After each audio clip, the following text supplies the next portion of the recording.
అందరికీ నమస్కారం అండి. ప్యానెల్లో ఉన్న సభ్యులకి అందరికీ నమస్తే అండి. జోగి రమేష్ అనే వ్యక్తి నోటికొచ్చినట్లు ఆగే పిచ్చి కుక్క అని చెప్పి అప్పట్లో మనం జనసేన పార్టీ తరఫున తెలపడం జరిగింది. ఎందుకంటే అకారణంగా పవన్ కళ్యాణ్ గారిని నోరు పారేసుకున్నారు. పబ్లిక్ లో ఒక మంత్రి అని మర్చిపోయి ఒక ప్రతిపక్షంలో ఉన్న నాయకుడి గురించి నోటికొచ్చినప్పుడు మాట్లాడారు. ముఖ్యంగా వైఎస్ఆర్సీపీ నాయకులందరూ కూడా ఈరోజు సిగ్గుపడాల్సిన అవసరం ఉంది. నిప్పు లేనిదే పొగలాదు. ఈ రోజున ఈ నకిలీ మద్యం కేసులో జోగి రమేష్ ని అన్ని విధాలా సిట్టు దోషిగా తేల్చింది. గతంలో ప్రజాప్రతినిధులుగా ఉన్న వీళ్ళు మద్యం రద్దు చేస్తామని చెప్పి అంచెల వారీగా అని చెప్పి నోటికొచ్చిన బ్రాండ్ చేతికొచ్చిన బ్రాండ్ తాగిచ్చి ప్రజల జీవితాల్లో ఆడుకుంటారు.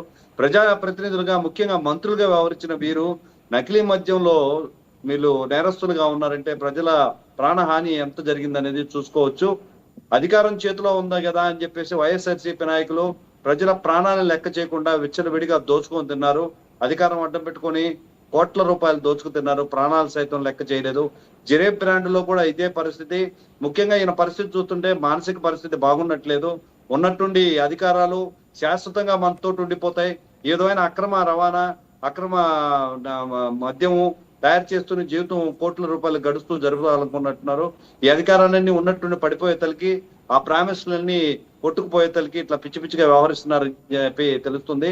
చేతికి మట్టి అంటకుండా తప్పించుకోపోవాలని చూశారు. సిట్ విచారణలో పూర్తిగా దోషిగా చేరింది. ఇంతమంది కలిసి ప్రజల ప్రాణాలతో ఆడుకున్నారు. ఖచ్చితంగా జగన్మోహన్ రెడ్డి ప్రభుత్వం గతంలో వీళ్ళని నమ్మి ఓట్లేసిన ప్రజలు ఎవరైతే ఉన్నారో నిజంగా ఈరోజు కళ్ళు తెలుసుకోవాల్సిన పరిస్థితి ఉంది.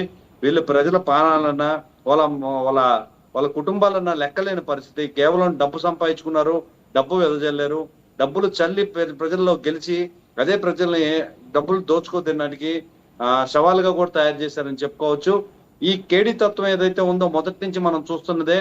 ఆయన మాట తీరు, ఆయన బొంకే తీరు ఇదంతా కూడా ప్రజలు గమనిస్తున్నారు. మొదటి నుంచి కూడా ఇతను దోషిగా ప్రజలు నమ్మిన పరిస్థితి ఉంది. ఎందుకంటే ఎక్కడా కూడా స్పష్టమైన నిర్ణయాలు కానీ ప్రకటనలు కానీ ఇచ్చింది లేదు. ఖచ్చితంగా ప్రజాప్రతినిధులందరూ కూడా ఇది ఒక గుణపాఠం. మనం తప్పు చేస్తే చట్టం దృష్టిలో తప్పించుకోపోతాం అనేది సరికాదు. ఎప్పటికైనా మనం దొరకాల్సిందే. ముఖ్యంగా ప్రజాప్రతినిధులుగా ఉన్న వాళ్ళు ప్రజల ప్రాణాలు ఏమైనా పర్లేదు, మనం దోచుకు తినడమే పరమావధిగా పెట్టుకుంటామనే అంశాన్ని మార్చుకోవాల్సిన పరిస్థితి ఉంది. జుట్టు చూస్తా ఉంటే ఈ రోజు 175 నియోజకవర్గంలో వైఎస్ఆర్సీపీ గెలిచిన ఎమ్మెల్యేలు అయితేవి, మంత్రులు అయితేవి ఎంత అక్రమంగా దోచుకుతున్నటికి ఎగబడ్డారు అనేది ఖచ్చితంగా తెలుస్తుంది. రాబోయే రోజుల్లో వాళ్ళ ఓట్ పర్సెంట్ ఏదైతే ఉందో అది పూర్తిగా నాశనం అయ్యే పరిస్థితి కూడా కనబడుతుంది. అంత పెద్ద స్థాయిలో నకిలీ మద్యం తయారు చేశారంటే అసలు వీళ్ళు మనుషులేనా అని అనిపిస్తుంది. కిషోర్ గారు ఈవెన్ కూటమి ప్రభుత్వం అధికారంలోకి వచ్చాక కూడా వాళ్ళు మళ్ళీ మొదలు పెట్టారు, స్టార్ట్ చేశారు, కంటిన్యూ చేశారు.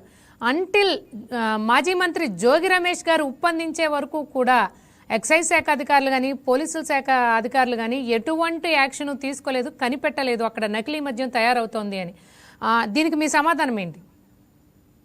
ఇక్కడ ముఖ్యంగా చూసినట్లయితే బేరాలు కుదరకపోవడం ఒకటి, రెండోది వచ్చి సగం విషయం ప్రభుత్వానికి తెలిసిపోయి ఉండడం వచ్చి, ఈ రెండిట్లో ఒకటి ఉంటుంది. ఎందుకంటే ఎప్పటి నుంచో ఉన్నాడు కాబట్టి అతనికి తెలిసింది. ఇన్ని రోజులు గమ్ముండి ఇక్కడికి వచ్చారంటే బేరాలు కుదిరినట్లేదు. మన వ్యవస్థలో కూడా అధికారులు కఠినంగా వ్యవహరించాల్సిన అవసరత అయితే ఉంది. దాదాపు 18 నెలలు గడిచిపోయిన తర్వాత కూడా ఇలా నకిలీ మద్యం తయారు చేస్తున్నారంటే, మన ప్రజల ప్రాణాలతో ఆడుకుంటున్నారంటే కొంతవరకు ఇబ్బందికరమైన వాతావరణం ఉందని తెలుసుకోవాల్సిందే.